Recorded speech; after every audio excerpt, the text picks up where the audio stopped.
ಅಮಿತ್, ನಾವು ವ್ಯಾಲ್ಯೂ ಎಂಬ ಪದವನ್ನು ಆಗಾಗ್ಗೆ ಬಳಸುತ್ತೇವೆ, ಆದರೆ ಅದರ ನಿಜ ಅರ್ಥದ ಬಗ್ಗೆ ಹೆಚ್ಚು ಯೋಚಿಸುವುದಿಲ್ಲ. ವಿವರಗಳನ್ನು ತಿಳಿಯುವ ಮೊದಲು ನಾನು ಒಂದು ಪ್ರಶ್ನೆ ಕೇಳಲು ಬಯಸುತ್ತೇನೆ. ಒಂದು ಸ್ಟಾಕ್ ನೋಡಿದಾಗ ವ್ಯಾಲ್ಯೂ ಇದೆ ಎಂದು ಹೇಗೆ ತಿಳಿಯುತ್ತದೆ? ಅದರ ವ್ಯಾಲ್ಯೂವನ್ನು ಹೇಗೆ ವ್ಯಾಖ್ಯಾನಿಸುತ್ತೀರಿ? ಪ್ರಶ್ನೆಗೆ ಧನ್ಯವಾದ ಸೋನಲ್ ಮತ್ತು ವೆಟ್ರಿ. ಎಲ್ಲರಿಗೂ ಹೊಸ ವರ್ಷದ ಶುಭಾಶಯ. ವ್ಯಾಲ್ಯೂ ನಿರ್ಧರಿಸುವ ವಿಷಯದಲ್ಲಿ ಫಂಡ್ ಅನ್ನು ವ್ಯಾಲ್ಯೂ ಫಂಡ್ ಎಂದು ವರ್ಗೀಕರಿಸಿದಾಗಿನಿಂದ ಕಳೆದ 7 ರಿಂದ 8 ವರ್ಷಗಳಲ್ಲಿ ಅದು ಬೆಳೆದಿದೆ ಅಥವಾ ನಿರಂತರವಾಗಿ ಸ್ಥಿರತೆ ಕಾಪಾಡಿಕೊಂಡಿದೆ ಎಂದು ನೋಡುತ್ತೇವೆ. ತಮ್ಮ ನಿಜವಾದ ಮೌಲ್ಯಕ್ಕಿಂತ ಕಡಿಮೆ ಬೆಲೆಗೆ ಟ್ರೇಡ್ ಆಗುತ್ತಿರುವ ಸ್ಟಾಕ್ ಖರೀದಿಸಲು ಅಥವಾ ಅಂಥ ಖರೀದಿ ಮೇಲೆ ಗಮನ ಹರಿಸಲು ನಾವು ಪ್ರಯತ್ನಿಸುತ್ತೇವೆ. ಹಾಗಾಗಿ ನಮ್ಮ ಪೋರ್ಟ್ಫೋಲಿಯೋ ನಿರ್ಮಾಣಕ್ಕೆ ಅಂಕಿಅಂಶಗಳ ಅಗ್ಗದ ಮೌಲ್ಯಮಾಪನ ಚೌಕಟ್ಟನ್ನು ಅವಲಂಬಿಸುವುದಿಲ್ಲ. ನಾವು ಯಾವಾಗಲೂ ನೈಜ ಮೌಲ್ಯಕ್ಕಿಂತ ಕಡಿಮೆಗೆ ಟ್ರೇಡ್ ಆಗುವ ಸ್ಟಾಕ್ ಖರೀದಿಸಲು ಪ್ರಯತ್ನಿಸುತ್ತೇವೆ ಮತ್ತು ಪೊಸಿಷನ್ ನಿರ್ಮಿಸುವ ಸಮಯದಲ್ಲಿ ಕಡಿಮೆ ನಿರೀಕ್ಷೆಗಳಿರುವ ಸ್ಟಾಕ್ಗಳಿಗೆ ಆದ್ಯತೆ ನೀಡುತ್ತೇವೆ. ನಾವು ಕ್ವಾಲಿಟಿಯ ವಿವಿಧ ಅಂಶಗಳನ್ನು ಸಹ ಗಮನಿಸುತ್ತೇವೆ. ವ್ಯಾಲ್ಯೂ ಜೊತೆಗೆ ನಾವು ಕ್ವಾಲಿಟಿ, ಮ್ಯಾನೇಜ್ಮೆಂಟ್ನ ಬಂಡವಾಳ ಹಂಚಿಕೆ, ಟೆಕ್ನಾಲಜಿ ಅಥವಾ ಹವಾಮಾನ ಬದಲಾವಣೆಯಿಂದ ವ್ಯಾಲ್ಯೂ ಟ್ರ್ಯಾಪ್ಗೆ ಕಾರಣವಾಗುವ ಟರ್ಮಿನಲ್ ವ್ಯಾಲ್ಯೂ ರಿಸ್ಕ್ ಇದೆ ಎಂಬುದರ ಮೇಲೆಯೂ ಗಮನ ಹರಿಸುತ್ತೇವೆ.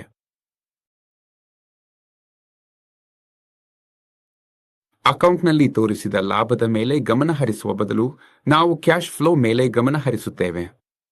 ಕಂಪನಿಯು ತನ್ನ ಎಬಿಟಾದ ಅಗತ್ಯ ಶೇಕಡಾವಾರು ಭಾಗವನ್ನು ಆಪರೇಟಿಂಗ್ ಕ್ಯಾಶ್ ಫ್ಲೋ ಆಗಿ ಪರಿವರ್ತಿಸುತ್ತಿದೆ. ಕಂಪನಿಯ ಬಂಡವಾಳ ಬದ್ಧತೆಗಳು ಅದರ ಕ್ಯಾಶ್ ಫ್ಲೋ ಉತ್ಪಾದನೆಗೆ ಅನುಗುಣವಾಗಿವೆ ಎಂಬುದನ್ನು ಕೂಡ ನಾವು ನೋಡುತ್ತೇವೆ.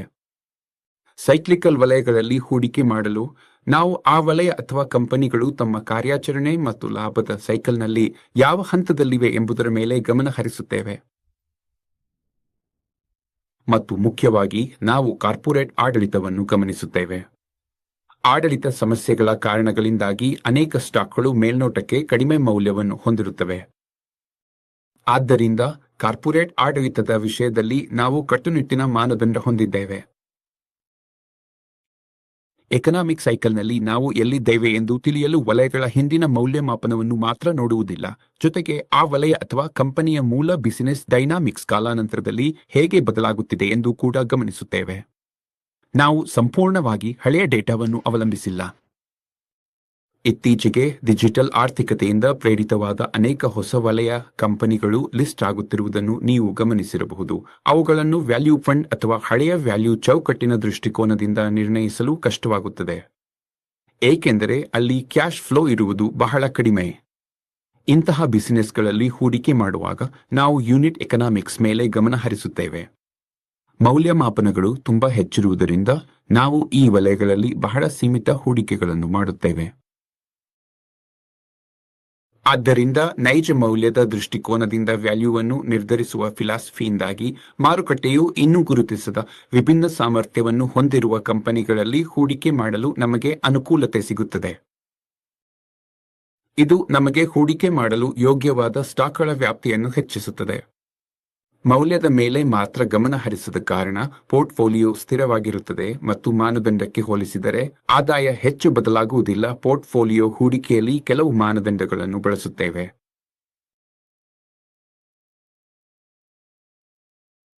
ಪೋರ್ಟ್ಫೋಲಿಯೋ ಮಟ್ಟದಲ್ಲಿ ನಮ್ಮ ಪ್ರಮುಖ ಮೌಲ್ಯಮಾಪನ ನಿಯಮವೆಂದರೆ ಪ್ರೈಸ್ ಟು ಬುಕ್ ಆಧಾರದಲ್ಲಿ ವ್ಯಾಲ್ಯೂಯೇಷನ್ ಮಾನದಂಡಕ್ಕಿಂತ ಗಮನಾರ್ಹವಾಗಿ ಕಡಿಮೆ ಇರಬೇಕು.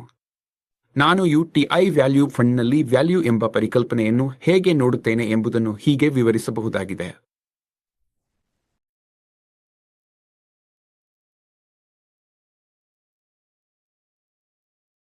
ಮ್ಯೂಚುವಲ್ ಫಂಡ್ ಹೂಡಿಕೆಗಳು ಮಾರುಕಟ್ಟೆಯ ಅಪಾಯಗಳಿಗೆ ಅಧೀನವಾಗಿವೆ. ಸ್ಕೀಮ್ ಸಂಬಂಧಿತ ಎಲ್ಲ ದಸ್ತಾವೇಜುಗಳನ್ನು ಗಮನವಿಟ್ಟು ಓದಿಕೊಳ್ಳಿ.